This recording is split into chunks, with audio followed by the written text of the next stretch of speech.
आज आप सभी के सामने है James English reader chapter number 1 का Hindi translation. Chapter number 1 Henry. इस स्टोरी को लिखा है रस्किन बॉन्ड ने। इस कहानी में हेनरी एक कमीलियन है, एक गिरगिट जो अपना रंग बदलता है, और इस कहानी में एक गिरगिट नरेटर का पालतू जानवर है। तो आज आप एक ऐसे असाधारण पालतू जानवर कमीलियन के बारे में एक कहानी पढ़ने जा रहे हैं जो कि एक रेप्टाइल है। देखिए यहाँ पे स्टार्टिंग में क्या लिखा है। रस्किन बॉन्ड की इस कहानी में नरेटर यानी कहानी सुनाने वाला हमें बताता है कि उसके पालतू गिरगिट का दूसरे लोगों पर क्या असर होता है। आगे पढ़े और जाने इस अनोखे पालतू जानवर के साथ इस कहानी में क्या हुआ। यह कहानी है हेनरी की, जो हमारा पालतू कमीलियन है। कमीलियन अपने आप में एक अलग दर्जे के होते हैं और कोई साधारण रेप्टाइल नहीं होते। वे अपने नज़दीकी रिश्तेदारों छिपकलियों से कुछ विशेष फीचर्स के कारण आसानी से अलग पहचाने जा सकते हैं। गिरगिट की जीभ उसके शरीर जितनी ही लंबी होती है। इसके अंग लंबे और पतले होते हैं। इसके हाथों की उंगलियां, इसके पैरों की उंगलियां पैरट के पंजे जैसी होती है। इसके सिर पर कई ऑर्नामेंट्स होते हैं। ऑर्नामेंट्स यानी आभूषण की तरह अंग। जैसे कि आपने देखा होगा एक मुर्गे के सिर पर एक कोम्ब के आकार में आकृति होती है, एक शरीर का अंग होता है। वैसे ही आपको एक गिरगिट के सिर पर भी इसी तरीके का फीचर देखने को मिलेगा। हेनरी के सिर का नुकीला ऊपरी भाग फायरमैन के हेलमेट की तरह दिखता है। हेनरी की आंखें उसकी सबसे ध्यान में रखने योग्य विशेषता है। ये आंखें सुंदर तो नहीं थी, लेकिन उसकी लेफ्ट आंख उसकी राइट आंख से बिल्कुल आज़ाद थी। वह एक आंख को बिना किसी परेशानी के हिला सकता था। हर एक आंख की पुतली उसके सिर से बाहर निकली हुई है। एक तरफ से दूसरी तरफ, पीछे से आगे की तरफ वह अपनी आंखों को हिला सकता था या घुमा सकता था। यह गति हेनरी को एक भयानक स्क्विंट देती थी। अब देखिए स्क्विंट क्या होता है।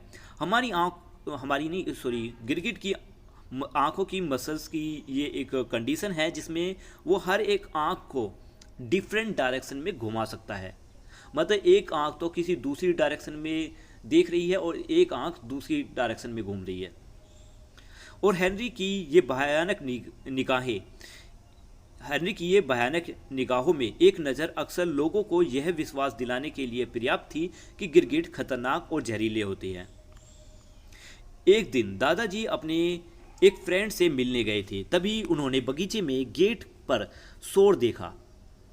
लोग चिल्ला रहे थे, पत्थर फेंक रहे थे, लाठियां लहरा रहे थे। इस शोर का कारण था एक कमीलियन जो झाड़ियों पर धूप सेक रहा था।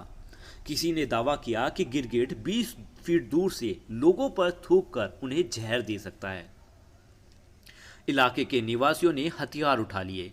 दादाजी ने समय रहते हुए गिरगिट को मरने से बचा लिया। वह उस छोटे से रेप्टाइल को घर ले आए।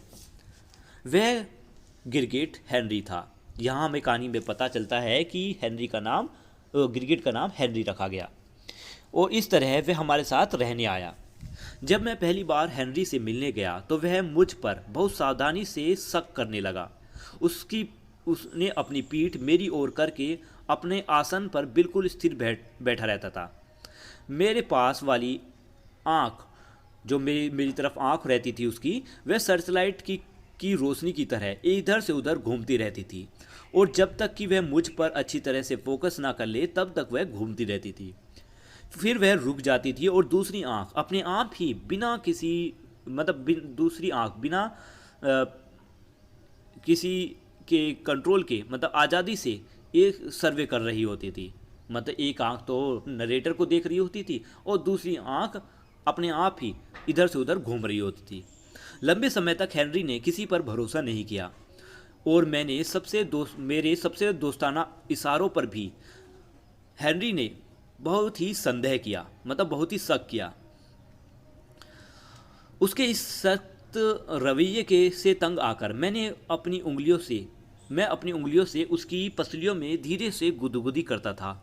इससे वह हमेशा बहुत गुस्सा हो जाता था। वह अपने फेफड़ों में हवा भरकर खुद को बहुत बड़ा कर लेता था, जबकि उसका रंग हरे से लाल हो जाता था। वह अपने पिछले पैरों पर खड़ा होकर इधर उधर झूलता रहता था ताकि मुझे डरा सके।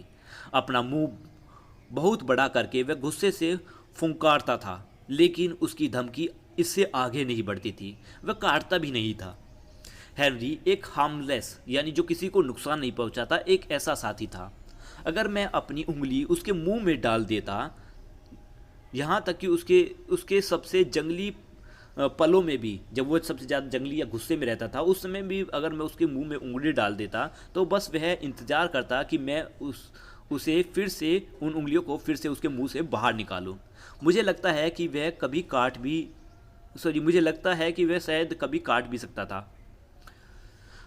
उसके कठोर जबड़े में कई बारीक नुकीले दांत थे, लेकिन हेनरी को यकीन था कि उसके दांत केवल भोजन चबाने के लिए ही थे, उंगलियां चबाने के लिए नहीं। हेनरी कभी कभी मेरे हाथों से खाना लेने को तैयार हो जाता था। यह काम वह बहुत तेजी से करता था। उसकी जीभ बूमरैंग की तरह काम करती थी। बूमरैंग देखिए क्या होता है, एक तरीके का एक ऑब्जेक्ट होता है जिसको अगर आप हवा में फेंकें दूर तो वह घूमकर वापस आपके पास ही आ जाता है। तो यहाँ पर नरेटर हेनरी की उस जीभ को बूमरैंग से कंपेयर कर रहे हैं कि जैसे बूमरैंग फेंकने पर वापस लौट आती है, वैसे ही हेनरी की जो जीभ है वो भी बूमरैंग की तरह है। खाने पर पहुंचने के बाद वह वापस उसके शरीर में पहुंच जाती है। तो इन्होंने लिखा है उसकी जीभ बूमरैंग की तरह काम करती है, जो हमेशा खाना लेकर उसके पास वापस आती थी। आमतौर पर उसमें कोई कीड़ा लगा होता था उसकी जीभ पर। हालांकि हेनरी ने हमारे घर में कोई परेशानी पैदा नहीं की, लेकिन उसने सड़क के नीचे नर्सरी स्कूल में कुछ हद तक दंगा फसाद जरूर मचा दिया था। इसकी शुरुआत बहुत बड़ी ही मासूमियत से हुई। जब हमारे बगीचे में पपीते पक गए तो दादी ने अपनी फ्रेंड मिसिस गोस को एक टोकरी भरकर भेजी, जो नर्सरी स्कूल की प्रिंसिपल थी। जब टोकरी इंतजार के लिए रखी हुई थी तभी हेनरी बीटल यानी इंसेक्ट्स की तलाश में चला गया और बिना किसी नज़र में आए पपीते के बीच घुस गया। माली ने जो टोकरी थी वो स्कूल पहुंचाई और मिसिस गोस के ऑफिस में छोड़ दी। जब मिसिस गोस अपने स्कूल का चक्कर लगाने के बाद वापस लौटी तो उन्होंने पपीते की जांच की और उन्हें निहारना शुरू कर दिया। तभी हेनरी टोकरी से बाहर निकला आया। मिसिस गोस चिल्लाई। हेनरी ने उनकी ओर आंखें मूंदकर देखा। दोनों आंखें तेजी से घूम रही थी। अब ऐसे में जब आंखें घूमेंगी तो इंसान डरेगा ही, तो इसलिए मिसिस गोस फिर से चिल्लाई। हेनरी का रंग हरा से पीला और फिर लाल हो गया। उसका मुंह खुला हुआ था, मानो वह भी चीखना चाहता हो। एक असिस्टेंट टीचर दौड़कर अंदर आया, गिरगिट को एक नज़र देखा और वह भी चीख में शामिल हो गया। हेनरी डर गया और वह ऑफिस से भाग गया। कॉरिडोर से नीचे भागकर वह एक क्लास में चला गया। वहाँ एक डेस्क पर चढ़ गया, जबकि बच्चे सभी दिशाओं में भाग रहे थे। कुछ हेनरी को दूर जाने के लिए कि जो बच्चे थे कुछ तो हेनरी से दूर जाने के लिए भाग रहे थे और लेकिन कुछ उसे पकड़ने के लिए दौड़ रहे थे। हेनरी आखिरकार एक खिड़की से बाहर निकला और बगीचे में गायब हो गया। दादी को मिसिस गोस की इस घटना के बारे में पता चला, लेकिन उन्होंने यह नहीं बताया कि गिरगिट हमारा था। इससे हो सकता है कि उनकी दोस्ती खराब हो सकती थी। दादाजी और मुझे नहीं लगता कि हेनरी हमारे पास वापस आ पाएगा, क्योंकि स्कूल यहाँ से 3 ब्लॉक दूरी पर है। लेकिन कुछ दिनों बाद मैंने उसे अपने कमिलियन को बगीचे की दीवार पर धूप सेकते हुए पाया। हालांकि वह अपने इस साहस भरे कार्य के बाद बिल्कुल भी बुरा नहीं लग रहा था, लेकिन फिर भी वह बाहर नहीं गया। कहनी चाहती हैं कि हालांकि उसने इतना ज़्यादा संघर्ष किया बचने से और इसमें उसका जो ये रोमांच है ज़्यादा बुरा नहीं रहा, फिर भी वह इसके बाद बगीचे से बाहर नहीं गया। हेनरी ने अपना बाकी का जीवन बगीचे में ही बिताया, जहां उसने इंसेक्ट को खाकर उनकी पॉपुलेशन पर अच्छी तरीके से कंट्रोल रखा। इंसेक्ट्स बगीचे में ज़्यादा बढ़ने नहीं दिए और वो इंसेक्ट को बगीचे में ही खाता रहा। तो यहीं पर हमारी हेनरी की ये कहानी ख़त्म होती है। वीडियो अच्छी लगी, अगर एक्सप्लेनेशन अच्छा लगा है तो लाइक ज़रूर करना। मिलते हैं नेक्स्ट वीडियो में, तब तक के लिए बाय।